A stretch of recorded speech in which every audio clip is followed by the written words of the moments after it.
You probably won't use this tool every day, but when you do need it, it can quickly provide information that would normally be difficult to get. You can use this pump to test carburetor inlet needle sealing, impulse type fuel pumps, oil pressure switches, and other systems that require pressure or vacuum. If you encounter a chronic leaking problem with a carburetor that is not cured by a carb overhaul, there are several tests we can perform with this tool. First, we can check the inlet needle pop-off pressure. Remove the carburetor bowl and wet the inlet needle with fuel. Attach a short length of 1/4 inch fuel line to the tester and fuel inlet barb on the carburetor. Invert the carb so the float is up.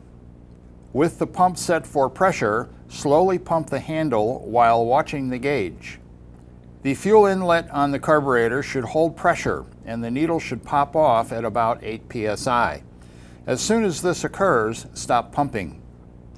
If the needle pops off at less than 8 psi, the needle may not seal well, causing a chronic leak.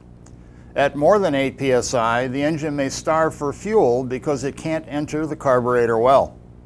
Once the inlet needle pops off the seat, it should reseal and hold pressure at 1.5 pounds. If it does not, you may have identified the chronic leak problem. Before you replace the inlet seat or needle, we can also check for porosity in the metal of the carburetor body. Fill a bowl with water. The bowl should be big enough that the carburetor can be submerged in it.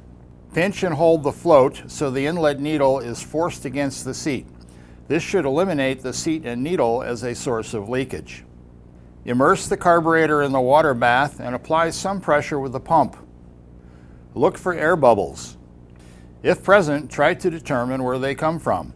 Porosity can occur in the metal of the carburetor in and around the needle and seat casting, as the structure can be thinner in this area.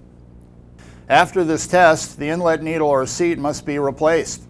Forcing the two together will likely cause damage.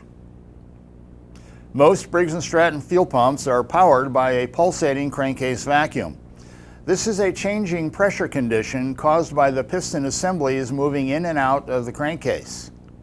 There are 3 parts to impulse fuel pump testing. This changing condition moves a diaphragm in and out, which causes fuel to be drawn from the fuel supply and moved to the carburetor. The measure of the crankcase vacuum is directly related to the overall health of the engine. Worn or leaking compression components will affect the movement of the pump diaphragm. If fuel delivery from the pump is low or erratic, check crankcase vacuum with a manometer or digital crankcase vacuum tester. Vacuum should be 8 to 10 inches of water. If vacuum is adequate, test the pump with a pressure vacuum pump. Do not apply more than 10 psi of pressure when testing, or the fuel pump may be damaged. Connect the pump to the pulse line fitting and hold your thumb over the fuel pump screen. Apply pressure. The pressure should hold. Apply pressure to the pulse line fitting with your thumb off the screen, and air should easily pass through the screen. If the pump fails this test, replace it. Apply pressure to the inlet line fitting while holding your thumb over the outlet line fitting. Pressure should hold. Apply pressure to the inlet line fitting with your thumb off the outlet line fitting. Air should pass through. If the pump fails this test, replace it. Apply pressure to the outlet line fitting. The pressure should hold, indicating both of the internal pump valves are good. If the pump fails this test, replace it. Many Briggs & Stratton engines feature pressure lubrication. Most of these will offer a pressure switch that will indicate if the oil pressure drops to a dangerous level. These switches can also be tested with the pressure vacuum pump. Here's how. Use a digital meter set up for a continuity test. Attach one probe to the terminal on the pressure switch. Ground the other to the switch body. At rest, there should be continuity through the switch.